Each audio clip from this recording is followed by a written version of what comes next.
Does Georgia need Gunnar Stockton, or whoever ends up being the quarterback this upcoming football season, to be a superstar? I don't know. I've been thinking about this a good bit.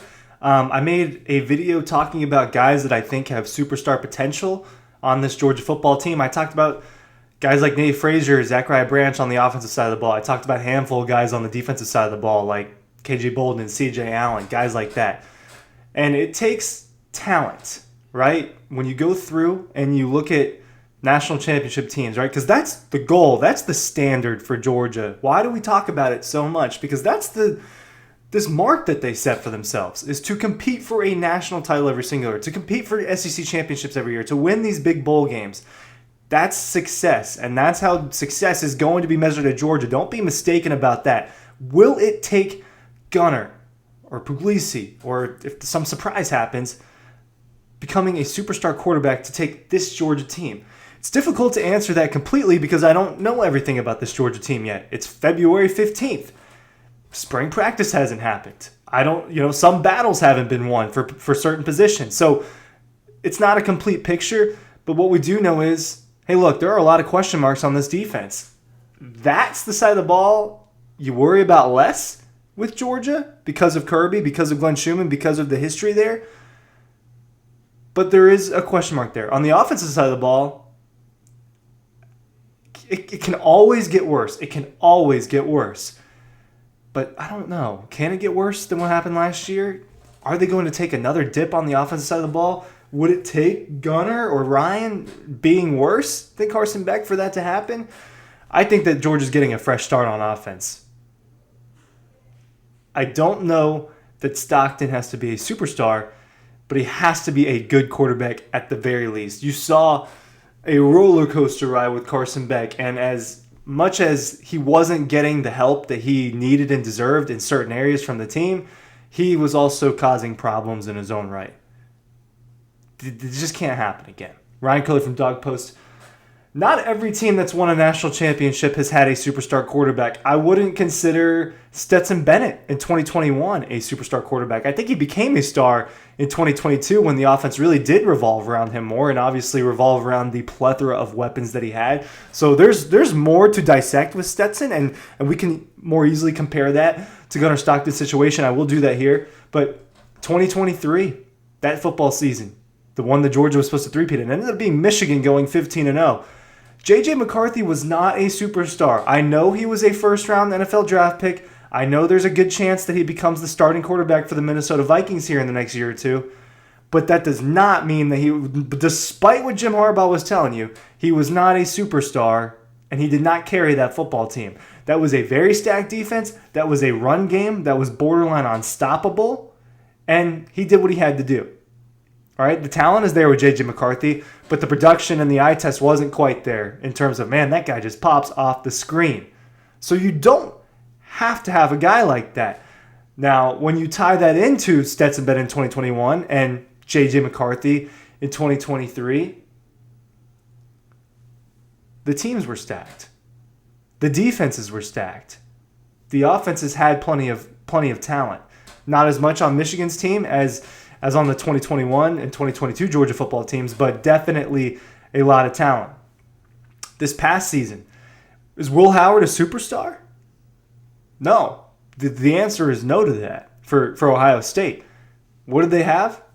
A very, very good defense, stacked weapons on offense. There are examples where the quarterback's been a star. Joe Burrow in 2019 had those things and was a superstar, and that's why they made it look kind of easy at different points throughout that season. Mac Jones, not a star in the NFL, was a star that season in 2020 for Alabama, had a stacked defense, had plenty of weapons on the offensive side of the ball. You're starting to get my theme.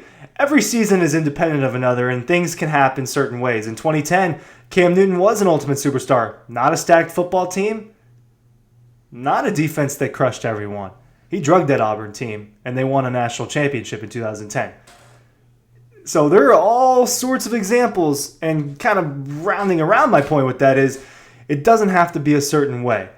What you have to look at is this Georgia team for what it is. And we're still unraveling that mystery because it's February, and there's a lot that's going to happen. spring camp, summer workouts, fall camp, and then getting into the legit season, I look at this and I see an offense with a running back that I think has a lot of potential in Nate Frazier. I'm not sure that he's definitely not, prove me wrong, Nate. He's definitely not in the Chubb, Michelle, Gurley tier, but I think he can be in the DeAndre Swift tier, right? Kind of a step below that.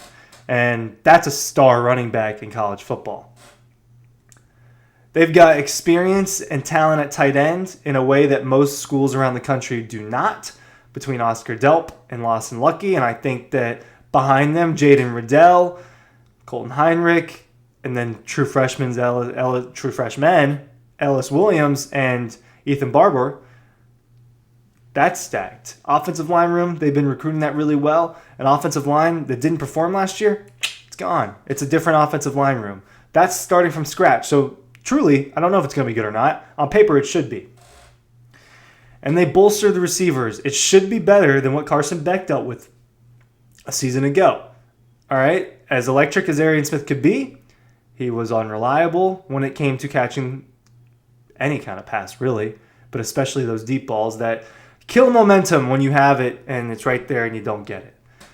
Dylan Bell regressed a little bit. He is not a true number one wide receiver. I talked to someone about this the other day. He's not a true number one wide receiver, but he's a weapon that you have. He's a senior, and he's getting a fresh start this season. They went out and they got Zachariah Branch. Loads of talent there. They went out and they got Noah Thomas. I think that there's exciting news with Noah Thomas. Kobe Young looks like he's going to be returning, and that adds talent to the outside. London Humphreys, a speedster. Nitro Tuggle, a guy that I think has a chance to be a piece of this offense. To me, they have the pieces in place a little bit better this season than they did last season around the quarterback. And the running back room might not be as deep, but everything else seems to be just as deep, if not a little bit deeper. And injuries hurt this Georgia football team last year. A lack of momentum hurt this Georgia football team last year. And a quarterback who had great moments and really won them games and played really well against Tennessee and Georgia Tech in plenty of moments, had plenty of down moments too. Gunner is going to have, in my opinion, probably a more reliable situation in terms of the offense. I know it's hard to project that, but Carson didn't have Zachariah Branch or Noah Thomas. They just aren't the same. Like the weapons are better, and that's the best part. On the defensive side of the ball, the front seven's hard to project because of how much turnover there is there. But the secondary, you still have KJ Bolden and Dalen Everett. They're excited about what Janelle Aguero can be as a safety. I think that they like the experience that you get with a Daniel Harris and a Ja'Cory Thomas. They have Ellis Robinson. They've got talent on that side of the ball. I have faith in Kirby I think everyone should, whether you're in opposition, whether you're a Georgia fan, whether you're like me and you do this for a living. They know how to handle the defense. It's the offense that you wonder, does Gunner need to do too much? And the answer is, I don't think so. I think that he just needs to be a good quarterback that makes sound decisions and plays within the offense.